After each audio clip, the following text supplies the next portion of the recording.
So, I mean, also, I mean, before now, there has been this disparity between what people in the public sector. service sector earn and the private sector. Do you think this will at least douse down that tension that has been there? Okay. Some like globally, Yeah. there's always this earning disparity. A case study is America, for example. Over the last 30 years, the higher earning class, they've earned 275%. Meanwhile, the lower earning class have only earned 20% increase. And I'm talking of increase now, 275% increase for the high earning Higher, yeah. class, then 20% in the space of same 30 years. Now, for earning in the private and the public sector, because right now in Nigeria, the government seems to be the largest employer of labor, and so they can afford to do what? To pay. Even if we should not forget that we still have quite a number of states that are not paying this minimum wage, as when it was 18,000. So my own struggle is still how they are going to now make up for this increase. It's something that's been bothering my mind, that how are these guys going to make up for this increase?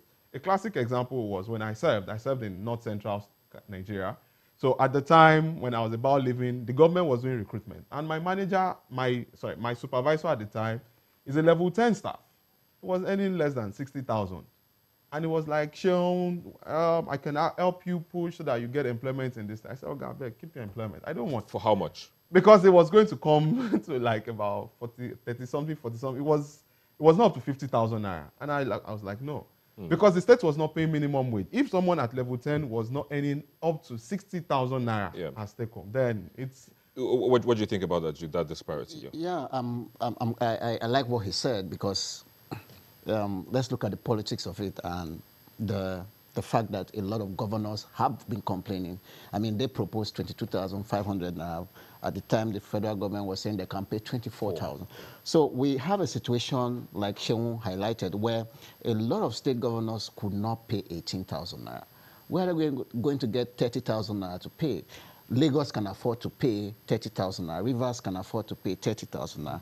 Yobe cannot afford to pay. Zamfara cannot afford to pay. So while this is all good, and this is all sounds nice that we're reviewing the national minimum wage, we should also be able to get our states, go to the point where we have fiscal federalism, restructure the country so that states can be self-sufficient and states can be able to pay minimum wages. Because right now there's this disparity across the states, and a lot of states can't afford to pay the minimum wage.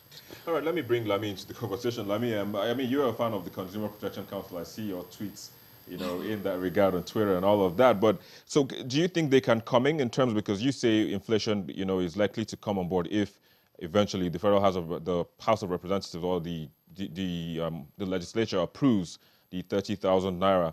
But do you think the Consumer Protection Council can actually come in to ensure or to make sure this doesn't happen? They can try, but I mean, again, the consumer protection, we don't have a solid structure in place for them to do. I mean, they can do that they can achieve that for the middle class man, for the average, Nigerian. But how does this affect the price of fish in markets?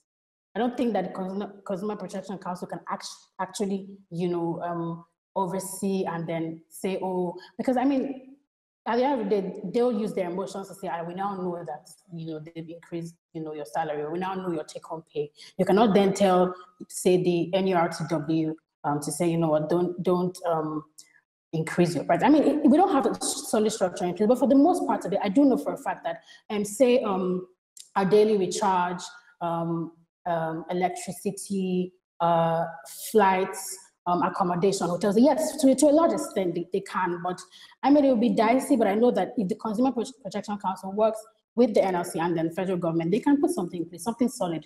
How far that will go, one cannot say, because you cannot call every service provider as much as we can, because again, a lot of companies are not even registered and all of that. Some people don't even know what the Consumer Protection Council is. But to a large extent, I mean, from eateries to, other major service providers in Nigeria, they can, of course, reach an agreement, say, you know what, these prices, we need to review things, we need to work together to ensure that, inflation doesn't go overboard. Yes, they can actually do a decent job to a reasonable extent, but, to the lowest person in the class of the society, it might be a bit difficult, because a Consumer Protection Council doesn't even know how their businesses are run. But yeah, reasonably, we'll be able to do an amazing job. CPC will be able to come in to, make life a tad easier for the average Nigerian. And So apart from the CPC, what else can be done to ensure this doesn't happen?